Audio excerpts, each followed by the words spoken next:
Trust. Walk करते करते हरी के माइंड में थॉट्स चल रही थी कि मेरे जो छोटा सा करियर है, यानी जब से मैं चोरी कर रहा हूँ, मैंने बहुत से लोगों के चेहरे पढ़े हैं। I have read the faces, like जो ग्रीडी यानी जो लालची इंसान होता है वो डर दिखाता है जब उसकी कोई घर पे चोरी हो जाती है। जो रिच मैन होते हैं वो गुस्सा दिखाते हैं। जो पुअर होते हैं वो एक्सेप्टेंस दिखाते हैं, क्योंकि उनके पास वही एक वो आप सपोर्ट था और वो चला जाता है तो उनकी एक्सेप्टेंस जो होती है वो बढ़ जाती है। बट उसे पता था कि अनिल का क्या रिएक्शन रहेगा जब उसे पता चलेगा इस चोरी के बारे में। वो सिर्फ सैड होगा, उसके चेहरे पे सैडनेस की फीलिंग आएगी।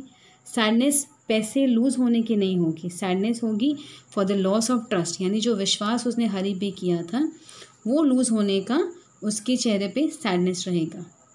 I found myself in the Maidan and sat down on a bench. The night was chilly, it was early November, and a light drizzle added to my discomfort. Soon it was raining quite heavily. My shirt and pajamas stuck to my skin, and a cold wind blew the rain across my face.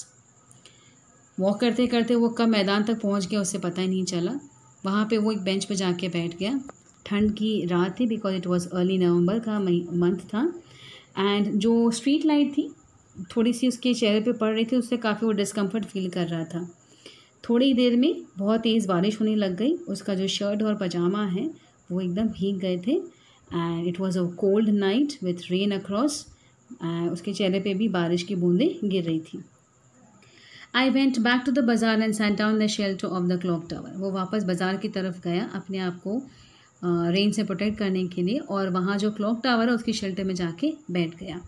Clock tower पे time दिखा रहा था midnight का। I felt for the notes. उसने जो पैसे टक कर रखे थे अपनी वेस्ट में पजामा की, उसके बारे में ध्यान आया तो देखा कि वो सारे गीले हो चुके थे, डैम्प फ्रॉम द रेन।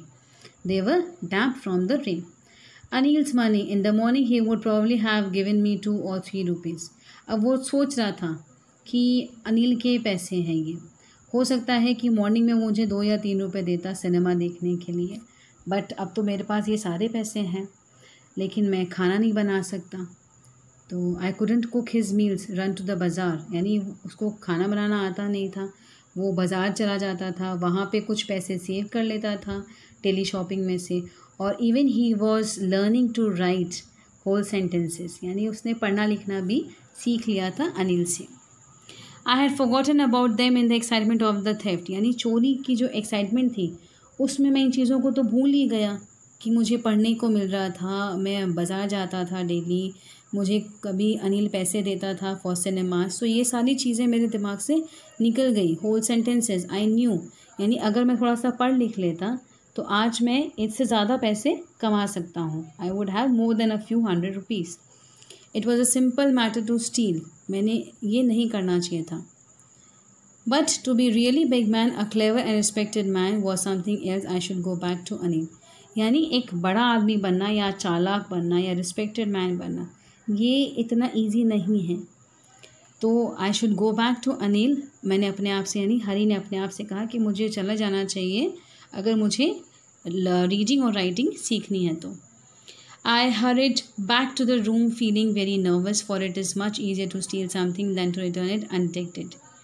वो जल्दबाजी में रूम की तरफ पहुंचा लेकिन बहुत ज़्यादा नर्वस था, क्योंकि उसे लगा कि चोरी करना तो बहुत इजी था, लेकिन अगर पता चल जाए, डिटेक्ट हो जाए कि भाई मैंने चोरी किया और आप उसे रिटर्न कर रहे हो तो बहुत अजीब फील होता है। उसने डोर को बहुत क्वाइटली खोला। Stood in the doorway, clouded moonlight थी। अनिल अभी भी सोया हुआ था। वो धीरे से अपने बेड की तरफ मूव ऑन करते हुए आगे बढ़ा।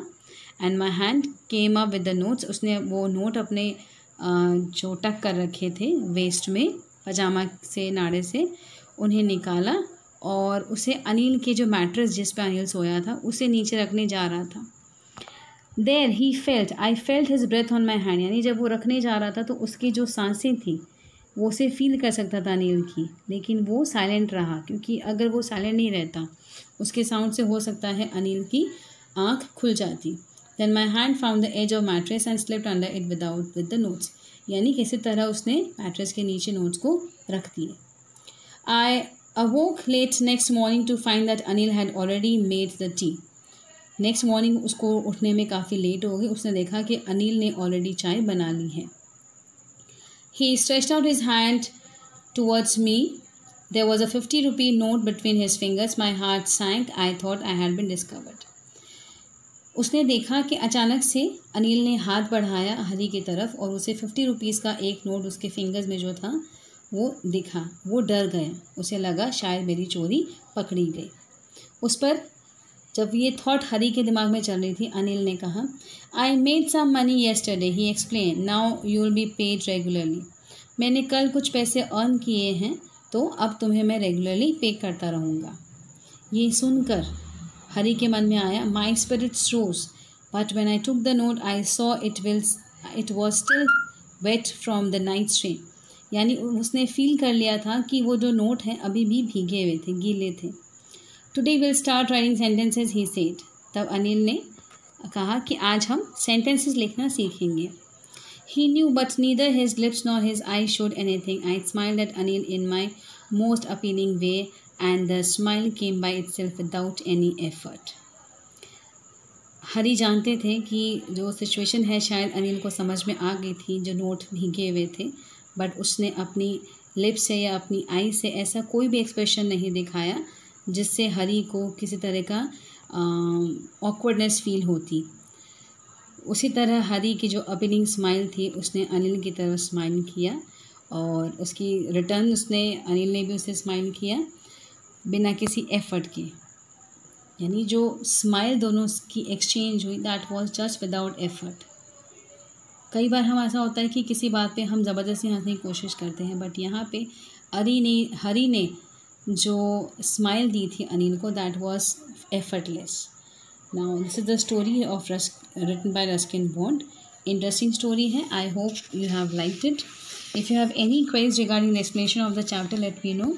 Hopefully, I'll discuss the question answers today itself along with the video. Please do these word meanings in your fair notebook. Go through them. And along with this, section C, D, E, we have the question answers which are to be done in a fair notebook. I'll see to it which are very important. I'll mark them and share the pics with you.